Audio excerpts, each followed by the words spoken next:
We are back. We're back. And we're back. We're on the internet, but we are not on television just yet. However, the news is good because we are going to be appearing live. Come and see us at the NEC in Birmingham between the 11th and the 13th of November, or at London Excel between the 24th and 27th of November. Correct. That's when we're going to be there. That's when we're back. And I'm delighted to say we have an entirely new show. I mean, we have a new show every year, but this one is particularly new because for the first time ever we've been able to incorporate speed into it. In the past we've been constrained by having a very small area to play with, to get seats in there. Well, now we've got a much bigger area. I mean, only 8 people can come, that's the drawback. Yeah, but it does mean you have a whole circuit, whereas previously we had to put on a car show where you would normally see maybe King Lear or Les Miserables, but now we've got a big area with it's an indoor track, isn't it? In essence, it's an indoor track, which means that we've got drag strips and what have you. You'll be able to really get some speed up, which of course increases the chance of an accident.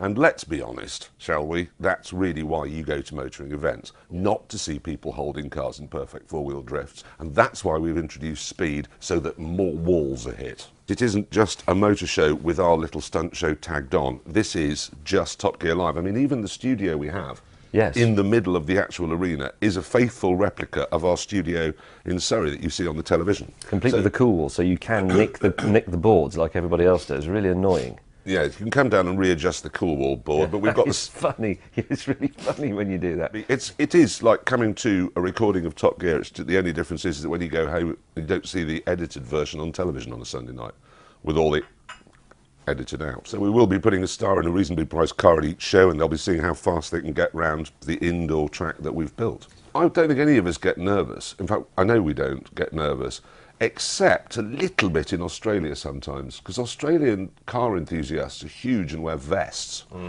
I mean, if you're watching this in Australia, you'll go, I am. And they make us laugh, you pommy bastards. There's that kind of, we have to work damn hard in Australia. Yeah. It's a bit like, I suppose it's the car theatre equivalent of being in a Western with a man shooting at your feet saying dance. Yeah. Or will kill you, sort of thing. So Australia's, you have to get yourself really up before you go out. The state we're in this morning wouldn't do. I don't have any memories of Top Gear Live at all, really, generally. Most of them have faded and been sort of thoroughly rinsed away. There's a particularly fond memory I have of James and I at a show in South Africa last year. Bent over the back of the sofa. I don't remember this. With our trousers around our ankles while 2 nurses administer the cure for our self-inflicted illness. We're not talking about a ritual flogging. But there's a photograph which Richard Hammond owns worth a considerable sum of money of James actually biting a pillow as the enormous milk bottle-sized needle is inserted into his left buttock. The only reason Richard Hammond is still on Top Gear, unfortunately, is because he has this picture of me and Jeremy being injected by the quite nice nurse, actually. There were 2 nurses.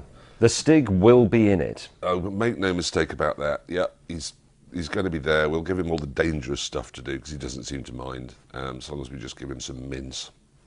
That's good. You know, Stig will be there. Hammond will be there. He's not here, obviously, now because he's at his country castle, isn't he? Yes, it's a long way for him to come. He lives in Wales, which is his own silly fault. He has to get here all the way from about 1650, and it's just too difficult. So we can make it because we live in London, because we're wise. We've got quite a complicated few months coming up because, as is our usual way, we haven't filmed a single thing for the next series, which starts in January. And obviously we have the Christmas special, which will be going out over the Christmas period as well.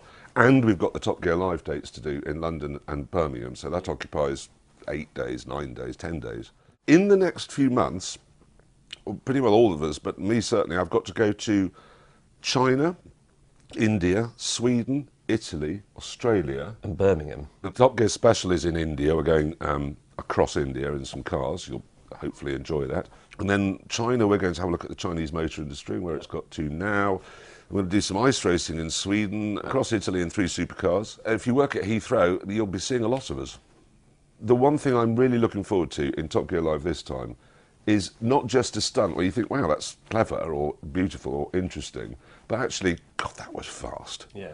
I mean, I want to see a car going at 80 miles an hour that far away from a wall with the Stig apparently not concentrating. I mean, that should be... Because normally when you go to motor racing events, certainly in Britain, it's cold, grey, little bit of drizzle in the air. Bad smell of second-hand chip fat. Just an appalling food, whereas here, and you have to stand up almost Yeah. always. Here you can sit down and watch the cars you really want to watch, not some Rover 200 with slick tyres. But I mean, interesting cars, Ferraris, and we've got a big parade of Yeah, Ferraris. we've got and some so on. fantastic. But cars you really want to see actually going fast. God, I've got a bad hangover. I'm not too good myself.